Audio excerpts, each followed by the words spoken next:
국민 앞에 약속드립니다. 모든 국민을 아우르고 섬기는 모두의 대통령이 되겠습니다. 분열의 정치를 끝낸 대통령이 되겠습니다. 국민 통합을 동력으로 삼아 이 위기를 극복해내겠습니다.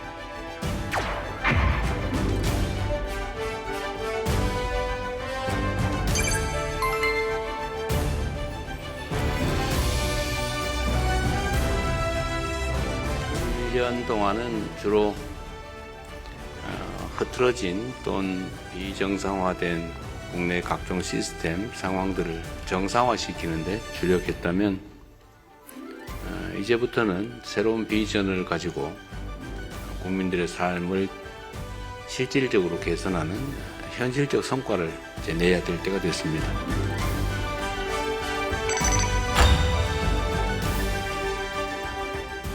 다음 달 4일이면 이재명 정부가 출범한 지 꼭 1년이 됩니다. 생방송 대한민국 일부는 오늘부터 5차례에 걸쳐 지난 1년의 국정 성과와 앞으로의 과제를 짚어볼 텐데요. 오늘은 그 첫 번째 순서로 정부의 첫 번째 국정 목표인 국민이 하나 되는 정치를 중심으로 정부 혁신의 성과를 살펴보겠습니다. 국정기획위원회 국가비전 TF 위원으로 참여했던 이창현 국민대 미디어광고학부 교수 모셨습니다. 교수님 어서 오십시오. 네, 안녕하세요. 반갑습니다. 네, 교수님께서는 지난 국정기획위원회에서 국가비전 TF 위원으로 국가 전반의 국정 방향을 설계하는 역할에 참여를 하셨습니다. 자, 민주주의의 회복 그리고 국민 주권 실현 측면에서 지난 1년간 국민에게 가장 체감적으로 큰 변화라고 한다면 어떤 게 있을까요? 국가 비전이 뭔가 한번 되돌이켜 생각해 보면은요. 예. 국민이 주인된 정부, 그리고 국민이 행복한 정부 이러한 것들을 추구하는 그런 목표를 가지고 있는데요. 네. 어떻게 보면 민주주의가 크게 후퇴했고 국정을 불신했고 또 대통령이 어떤 내란 사태를 일으키는 정말 역사적으로 일어날 수 없는 일들이 벌어졌습니다. 이러한 비정상의 국가, 이제는 국민이 주인이 돼서 국민이 주권을 갖고 새롭게 바꾸자라는 것들이 지난 1년의 어떤 상황이었던 것 같고요. 네. 그런 면에서 다양한 문제가 산적해 있었어요. 근데 그러한 문제를 해결하는 이른바 솔루션을 마련하는 정부였고요. 문제를 일으키는 대통령이 아니라 문제를 해결하는 해결사로서의 대통령이 역할을 해왔던 게 아닌가라는 생각이 듭니다. 네. 가장 국민 입장에서 크게 바라볼 수 있다면 국민 위에 군림하는 권력, 정부, 대통령이 아니라 국민과 함께 국민을 중심에 놓고 국민의 행복을 추구하기 위한 정책을 만들어내는 솔루션 메이커로서의 정부 또 해결사로서의 대통령의 시대가 된 것이다라고 볼 수 있겠습니다. 네, 해결사라는 키워드가 머리에 딱 남는데요. 네. 지난 1년간의 국정과제 이행 성과도 짚어주실까요? 국정과제에 여러 가지가 있었습니다. 지난 1년간 우리 아펙이라고 하는 국가 대사가 있었고요. 또 미국과의 통상이 있었고 또 이란 전쟁에 따른 여러 가지 위기가 있었고 부동산 앙 등에 대한 예고가 있었고 또 다양한 사건 사고들이 있었는데요. 기민했습니다. 정부가. 네. 그리고 현실성 있는 대안을 마련했습니다. 그리고 국민들이 공감했다라는 생각이 들어서요. 지금 대부분의 국민들이 그래, 이재명 대통령 새로운 정부가 과거와 같이 문제를 해결하지 못하고 오히려 문제를 꼬이게 하는 상황이 아니라 그래도 문제를 해결해서 미래로 나아가려고 하는 단초를 마련하고 있구나라는 생각이 들고요. 네. 특히 증권 시황들을 보면 요즘엔 뭐 너무 올라서 걱정이다라는 이야기도 하지만 과거에 상상하지 못했던 새로운 경제적 기반이 만들어지고 있는 게 아닌가라는 생각이 들어서 네. 그러한 성과를 만들어내는데 과거에는 개념과 정책을 제시했다면 지금은 정책적 성과를 제시하라라고 하는 대통령의 목소리가 장차관에게 전달돼서 정부에게 연결되고 있는 게 아닌가 생각합니다. 네, 또 입법 성과도 저희가 화면으로 준비를 해놨는데요. 네. 입법 성과 화면으로 한번 보시겠습니다. 법률이 213건이 개정됐고요. 하위 법령이 102건 이렇게 개정이 됐습니다. 국정과제 만족도도 굉장히 높아요. 네, 그렇습니다. 사실 123개의 국정 과제를 만들었고 이러한 것들을 이재명 정부의 어떤 새로운 정책으로 제시했었는데요. 4.7이 넘는다는 것은 아마 5점 만점의 성적인데 어떻게 보면 90점 이상의 성적을 보여주고 있는 게 아닌가 생각들이 듭니다. 네. 자, 정책 과제에 만족해도 우리의 어떤 생활 현실이 힘들어지면 만족도가 높아지지 않는데요.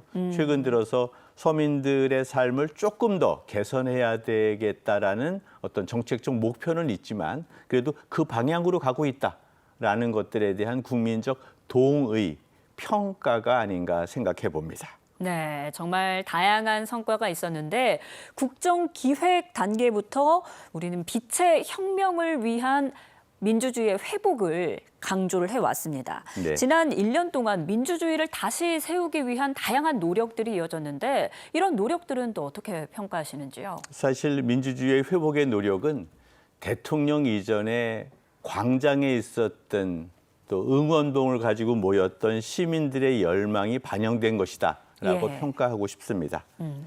저희 기억하죠? 국회에서 총뿌리를 또 차를 막아낸 네. 그런 익명의 시민들, 또 한남동의 그 추위에 떨고 민주주의를 지키려는 노력들, 또 농민들이 온다고 했을 때 남태령에서 농민들의 시위대를 받으려는 노력들, 광화문의 응원봉, 이러한 것들이 민주주의 회복에 있어서 진짜 대한민국의 국민이 모였다.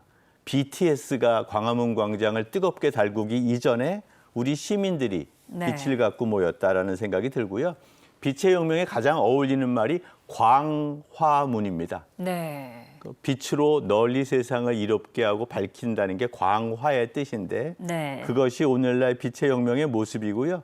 그것이 오늘날 이재명 정부의 국정 과제로 돼서 조금 더 세상, 삶들을 넓히는 그러한 것들이 되는 게 아닌가 생각해 봅니다. 네, 정말 지난 12.3 비상계엄 이후에 이제는 다시는 민주주의가 흔들리면 안 된다. 이런 네. 국민적인 공감대가 컸던 것 같습니다. 그렇죠.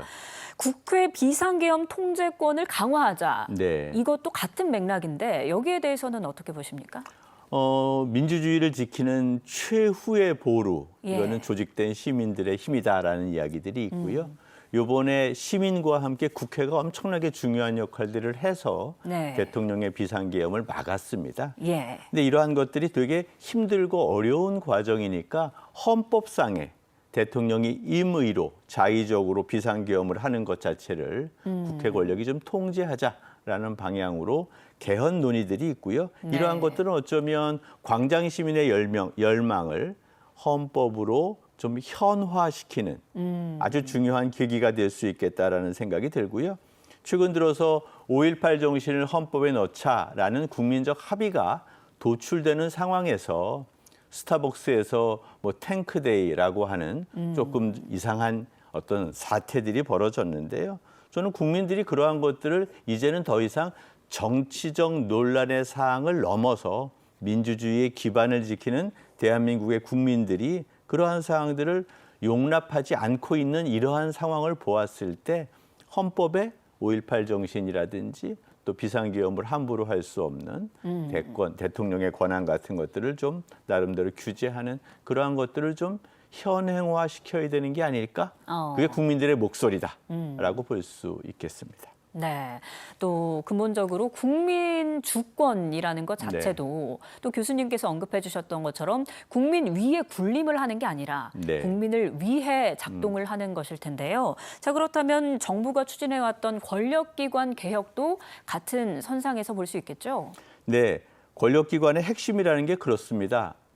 검찰의 권력의 시대가 있었죠. 예. 지난 시대가 그랬고요. 또 한때는 경찰의 권력, 순사의 권력, 또는 중앙정보부의 권력의 시대가 있었습니다. 네. 결국 절대 권력이 이러한 정보기관을 통해서 자기의 정치적 목표를 달성하려는 순간 대한민국의 민주주의는 형해화됐고 그 사이에 많은 사람들이 어떻게 보면 대한민국의 독립을 외치려고 했던 많은 사람들이 끌려갔고 네. 죽음을 당했고 또 민주주의를 외치려고 했던 권위주의 시대에 이러한 사람들이 중정에 가서 물고문을 당했던 것처럼 검찰 권력이 민주주의를 하려고 하는 다양한 정치적 집단을 억압하고 자기 마음대로 대통령과 함께 권력을 누려왔던 이러한 시대를 통제해야 되겠다라는 것인데요.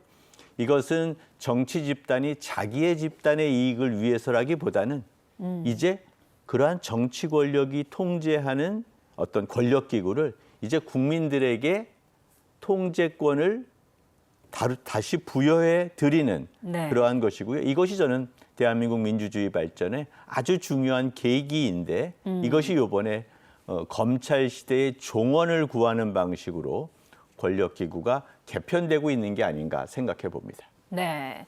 지금은 또 1년이 지난 지금은 네. 코스피 8천 시대에서 가보지 않은 길을 가고 있지만 1년 전만 하더라도 우리 경제는 체감적으로 굉장히 힘들었습니다. 네. 우리 정부 출범 초기부터 비상경제 TF를 가동하고 국무회의 또 업무 보고를 통해서 국정과제를 투명하게 또 공개를 하고 점검을 해왔는데 이런 방식이 실제로 일하는 정부, 성과를 내는 정부로 큰 역할을 했다고 보십니까? 많은 정치 여론조사를 하다 보면 지금 제일 중요한 정치적 과제가 뭐냐라고 물어보면 예. 경제 살리기, 네. 일자리, 그리고 생활 형편이 좀 나아졌으면 좋겠다라고 하는 경제적인 이슈입니다. 네. 정치적 이슈가 중요하다라는 것은 후순위일 수밖에 없는 것이죠. 네. 정치는 나뉘었어도 진영으로 경제에 대해서는 함께 힘을 모아야 하는 것이고 그런 면에서 저는 비상경제 TF는 우리의 경제 상황이 비상하리만큼 위기였다. 그리고 정치적 갈등을 넘어서 경제적 솔루션을 만들어야 되겠다라는 비상경제 TF는 아주 시의적절했고 이것이 어쩌면 주가 상승을 견인해냈고 이른바 그 이란 그 미국과의 전쟁 위기 때문에 촉발된 어떤 원유가가 상승을 하면서 상당히 많은 경제적 위기를 가져왔는데 이것을 원유가에 대한 가격을 상당히 제어함으로써 다른 나라와 비교할 수 없을 만큼 서민 경제를 안정화시켰거든요. 네. 저는 그런 면에서 이재명 정부는 화려한 정책의 수사보다 경제적 성과와 실행력을 강조했던 것이고요. 과거의 대통령들 아주 그 멋진 수사를 갖고 기자회견 한번 하고 끝이었어요. 네. 근데 이제는 대통령이 얘기하는 걸 넘어서 직접적으로 내각에서 장관들과 함께 또 뒤에 국장들 다 배석하고 있는 상황 속에서 직접 질문하고 솔루션을 만들어내는 것들을 경청하려고 하고 네. 문제가 있는 부서는 또 질책하고 이러한 과정을 거치면서 민주주의가 달성되는 것과 함께 경제적 성과를 만들어낸다라는 점에서 상당히 의미 있고요. 과거 대통령 뭐 경로했다 뭐 이런 게 뉴스로 보도만 됐는데 경로의 네. 실체도 내용도 없었던 건데 이제는 대통령이 직접 내각을 진두지휘하고 토론을 이끌어가고 정답을 요구하는 질문을 하는 이런 과정 저는 상당히 의미 있는 변화다라고 봅니다. 네, 또 이 정책은 결국 국민들에게 잘 설명이 되어야 할 텐데 지난 1년간 정부가 정책의 취지 그리고 과정을 하나하나 소상히 설명을 해온 점도 눈에 띕니다. 교수님께서는 미디어 소통 전문가신데 여기에 대해서는 어떻게 평가하십니까?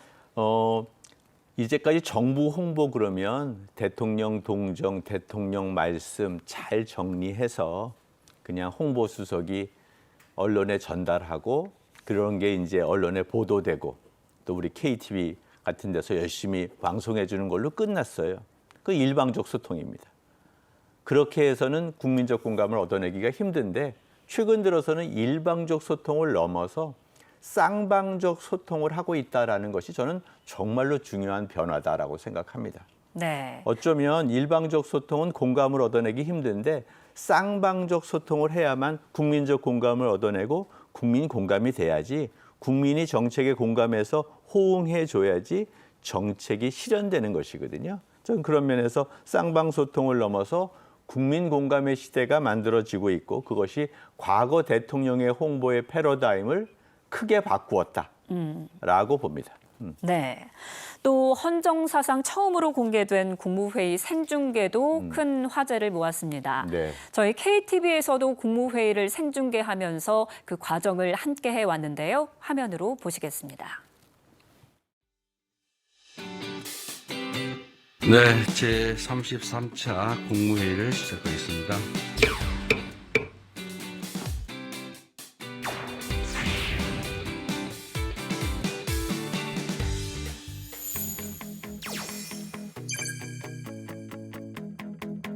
이 국정의 주체인 국민들에게 투명하게 공개돼야 국민 중심 국정 운영이라는 게 말에 그치지 않고 제대로 될 수가 있습니다.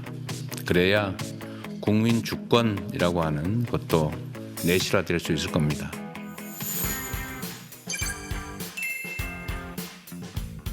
오늘은 이제 우리가 또 어디 가야 되죠? 12시까지 끝내야 된다고 그러던데. 예. 저번에 4시간 반 했더니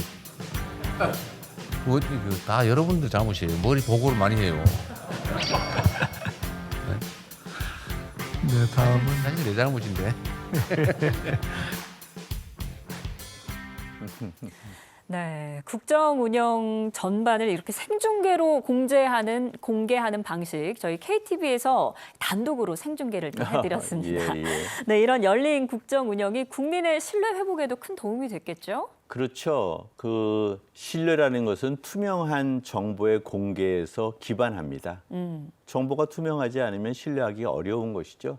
과거에 밀실에서 경로하고 경로한 거 받아 적고 대통령의 말과는 다른 이야기를 수사로 전달하는 그런 시대를 넘어서 이제는 국무회의를 직접 KTV에서 생중계를 하니까 이거는 편집할 수도 없고 지울 수도 없는 거예요. 네. 그런 면에서 이걸 바라보는 국민들은 정말 신뢰할 수 있고 대통령이 장차관한테 질책하고 비판하는 거 사실 이게 대통령의 질책이 아니라 국민적 궁금증을 대통령이 해소해 주는 것이거든요. 그리고 대한민국의 정부가 이런 방향으로 나아갈 것 같다라는 예상을 하는 겁니다. 과거에는 저녁에 밥 먹고 술 먹으면서 귀동냥으로 이야기 들었던 내각의 이야기를 국민 전체가 공유할 수 있다는 거 저는 민주주의의 진짜 경험이고요. 과거에는 대통령이 기자가 출근길에 질문에 일문일답하는 것도 회피했던 대통령인데 이제는 장관들하고 저렇게 농담도 하고 또 진담도 하고 또 그 속에서 정책적 과제를 제시하는 것. 열린 국정, 신뢰 회복, 민주주의의 정상화. 이렇게 이어지는 과정이 아닌가 생각해 봅니다. 네, 정말 다양한 분야에서 혁신이 있었는데 네. 또 국민에게 직접 와닿는 이 행정 서비스가 어려우면 이런 혁신도 와닿기가 어렵습니다. 네. 그런데 AI 국민 비서를 통해서 행정 서비스가 맞춤형으로 확대가 됐습니다. 이 네. 부분 어떻게 보십니까? 요즘에 그 AI 많이 쓰시죠? 예. 네, 그렇습니다. 웬만한 대학에서도 웬만한 조교들 몇몇 데리고 있는 것보다 AI 써서 하는 게 훨씬 더 편리할 수도 있어요. 네. 이제 조교 선생님은 눈치도 보고 이래야 되는데 이건 밤늦게도 동원할 수 있기 때문이죠. 네. 그렇습니다. 지금 이런 AI의 대혁명이 전 세계적으로 이루어지고 있는데요. 미국, 영국, 독일, 일본과 비교해서 대한민국의 국민들이 어쩌면 AI의 대전환을 가장 체감하고 있고 이것의 서비스를 가장 적극적으로 수렴하고 있다. 그런 면에서 행정이 이러한 과정을 앞장서고 있다라는 것들이 되게 중요합니다. 결국은 단순한 디지털화의 시대가 아닙니다. 이것은 디지털화를 넘어서 행정의 민주화, 행정의 선진화고요. 전 세계 어느 국민도 경험하지 못했던 AI 대전환을 대한민국의 국민들이 먼저 선점하고 있고 이것이 단순한 AI를 먼저 쓰는 것을 넘어서 미래의 변화된 환경 속에서 대한민국 국민이 경쟁력 있으면 그 국민이 미국에 가서 일본에 가서 독일에 가서 경쟁력이 있는 회사를 만들 수 있고요. 경쟁력이 있는 학자, 연구자가 될 수 있는 것입니다. 저는 그런 면에서 산업화에는 뒤졌지만 정보화는 앞서가자라는 이야기 있었죠. 네. 그거에 한 50% 이상 성공했다고 저는 생각합니다. 이제 정보화는 그래도 우리가 선진국을 따라가는 계기였다면 AI는 국제적인 이니셔티브를 가질 때가 됐다. 네. 그리고 정부의 AI 대전환도 이런 맥락이고 이런 행정적인 경험을 공유하고 국민 모두가 AI 비서를 나름대로 데리고 있는 이러한 상황, 대한민국의 대전환을 이룩할 수 있는 AI 기반을 만들었다라는 점입니다. 저희가 삼성전자만 가지고 있는 나라가 아닙니다. 네. 현대자동차만 가지고 있는 나라가 아니에요. 이제 AI를 통해서 전 세계에 경쟁력 있는 그러한 국민, 국가가 되고 있다라는 자부심을 가질 수 있는 계기가 됐으면 좋겠습니다. 예. 또 국민 통합을 위해서는 과거의 상처를 제대로 치유하는 것도 참 중요합니다. 네. 정부가 여순 사건과 같은 과거사 진상 규명을 이어간 것도 국민 통합을 위한 하나의 중요한 과정이라고 볼 수 있겠죠? 네. 5.18 광주 민주화 운동. 한때는 언급도 못했었던 사안이었죠. 그러한 것들이 역사적으로 조명받고 그러면서 치유하고 그러면서 통합의 과정을 가고 있는 게 저는 역사적인 어떤 올바른 진행 방향이라고 생각합니다. 제주에 있었던 4.3 항쟁 마찬가지고요. 여순 항쟁도 마찬가지죠. 저는 그런 면에서 역사라는 것, 또 국가라는 것은 상상의 공동체인데요. 이런 상상의 공동체의 가장 중요한 상상의 근원은 역사입니다. 광주민주화 운동의 역사, 과거의 유관순의 역사, 이순신의 역사, 그게 대한민국의 정체성을 만들어냈다면 예. 대한민국 민주화 이후에 광주의 정신, 또 제주의 정신, 또 여수 순천의 정신들이 우리나라 국민들의 민주주의의 기반과 토대를 만들어내고 상상의 공동체의 토대가 된다면 미국의 민주주의, 영국의 민주주의, 프랑스의 민주주의, 베를린, 독일의 민주주의보다 대한민국의 이 빛의 혁명을 이룬 대한민국의 민주주의가 훨씬 더 유능하고 훨씬 더 의미 있다라고 봅니다. 네. 네, 정부는 독립유공자 예우와 지원 강화도 약속했습니다. 화면으로 보시겠습니다.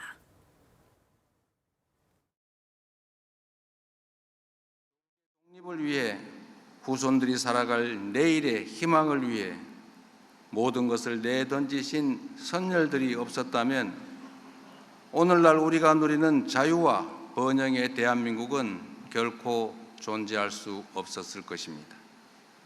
그러므로 선열들의 헌신을 기리고 예우하는 것은 특별한 희생에 대한 특별한 보상이자 공동체 유지를 위한 최소한의 조치인 것입니다.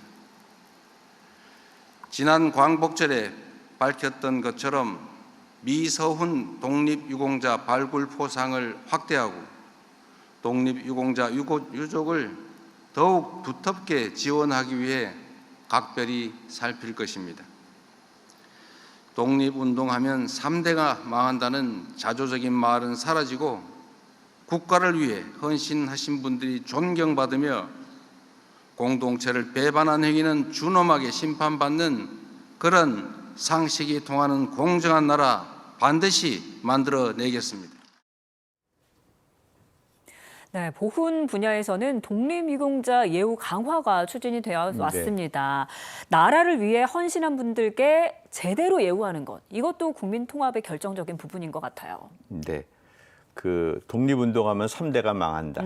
그리고 친일한 사람들은 여전히 땅 갖고 떵떵거린다. 네. 라는 것들을 젊은이들이 보고 느낀다면 올바른 역사 교육이 아니겠죠. 예. 저는 그런 면에서 우리의 역사 교육은 과거에 제대로 된 보훈 정책을 만들고요. 독립유공자 이제까지 3대 고생했다면 앞으로 대대만손 대한민국의 독립을 위해서 노력했던 사람들은 그 이상의 역할을 해줘야 되는 게 아닌가라는 생각이 들고요.